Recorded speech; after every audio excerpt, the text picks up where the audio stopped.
Puji Tuhan, selamat pagi, salam sejahtera dalam kasih Tuhan kita, Yesus Kristus. Apa kabar Bapak Ibu Saudaraku yang terkasih? Saya percaya hari ini kita semuanya adalah orang-orang yang terus diberkati oleh Tuhan. Tuhan Yesus baik, menjaga, menyertai hidup kita sepanjang malam, menyertai istirahat kita. Saya percaya setiap hidup yang kita jalani tidak pernah lepas dari kasih Tuhan. Pada pagi hari ini, sebelum kita memasuki hari yang baru, kita akan mendengarkan renungan firman Tuhan dan kita awali dengan doa. Bapa di dalam surga, Bapa yang baik yang kami panggil di dalam nama Tuhan Yesus Kristus, kembali pada pagi hari yang indah ini ya Tuhan, kami datang kembali kepadamu menaikkan ucapan syukur dan banyak terima kasih Tuhan untuk kasih dan penyertaan Tuhan. Sepanjang malam Tuhan sudah menjaga menyertai istirahat kami. Pada pagi hari ini kami bersyukur bisa datang kembali kepada Tuhan. Sebelum kami memasuki hari yang baru, sebelum kami beraktivitas Tuhan, kami rindu untuk mendasari hidup kami dengan renungan firman-Mu. Mari Tuhan berfirman dalam hidup kami, urapi hamba-Mu dan urapi kami semuanya. Dalam nama Tuhan Yesus Kristus kami siap mendengarkan firman-Mu. Haleluya, amin. Pada pagi hari ini kita akan merenungkan satu kebenaran firman Tuhan yang terambil dari kitab Kejadian pasal 37 ayat yang ke-20. Saya akan bacakan firman Tuhan ini untuk kita semuanya. Kejadian 37 ayat yang ke-20. Sekarang marilah kita bunuh dia dan kita lemparkan ke dalam salah satu sumur ini. Lalu kita katakan, seekor binatang buas telah menerkamnya, dan kita akan lihat nanti bagaimana jadinya mimpinya itu. Pada pagi hari ini saya memberikan judul renungan firman Tuhan, Dia tak pernah gagal. Saudaraku yang terkasih di dalam Tuhan Yesus Kristus, rencana Tuhan atas hidup anak-anaknya adalah baik adanya. Tapi seringkali untuk sampai pada apa yang Tuhan rencanakan, kita harus menempuh jalan yang berliku. Saat-saat itulah iman percaya kita terhadap rencana Tuhan sedang diuji. Apakah kita tetap percaya kepada Dia ataukah semakin kehilangan pengharapan? Untuk sampai kepada rencana Tuhan yang indah, maka Yusuf harus melewati perjalanan hidup yang penuh dengan nestapa. Proses hidup yang harus Yusuf jalani begitu menyentuh dan menggetarkan hati. Kalau kita berada di posisi Yusuf, mungkin kita tidak akan pernah sanggup menjalaninya. Bukan hanya tantangan dari luar, tapi Yusuf harus menghadapi tantangan dari saudara-saudaranya sendiri yang begitu marah dan benci terhadapnya, sehingga mereka merencanakan kejahatan sedemikian keji.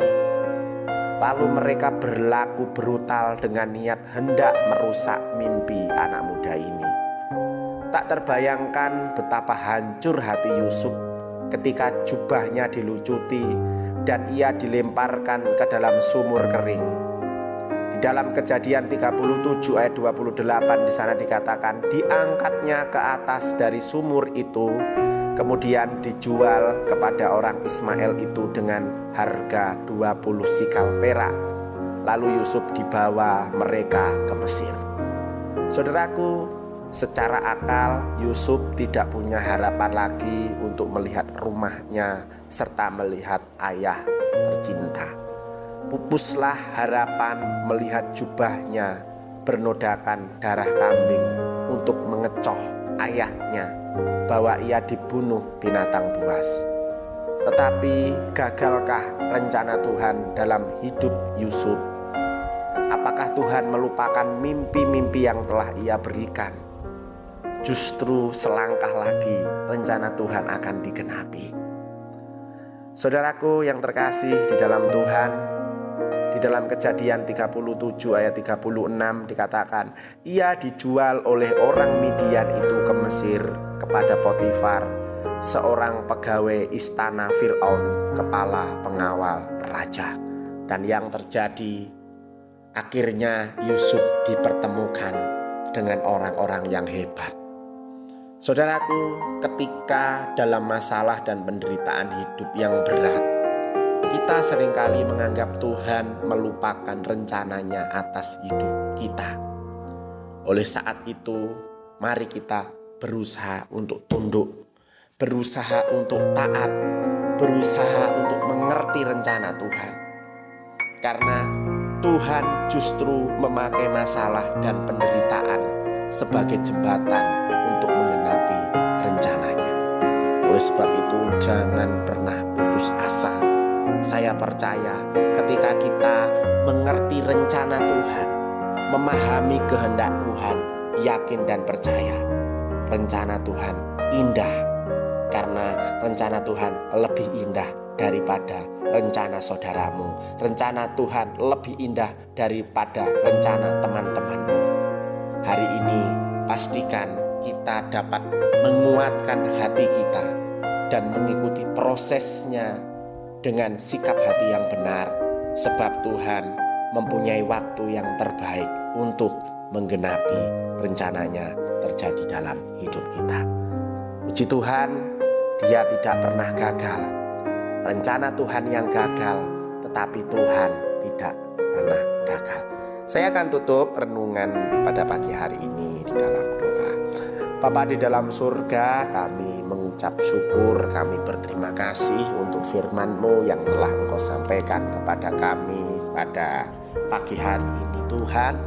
Kami tahu setiap waktu, setiap saat Tuhan merancangkan yang terbaik. Kalau kami boleh belajar melihat keadaan Yusuf menghadapi tantangan-tantangan bukan dari luar, tapi tantangan dari saudaranya sendiri.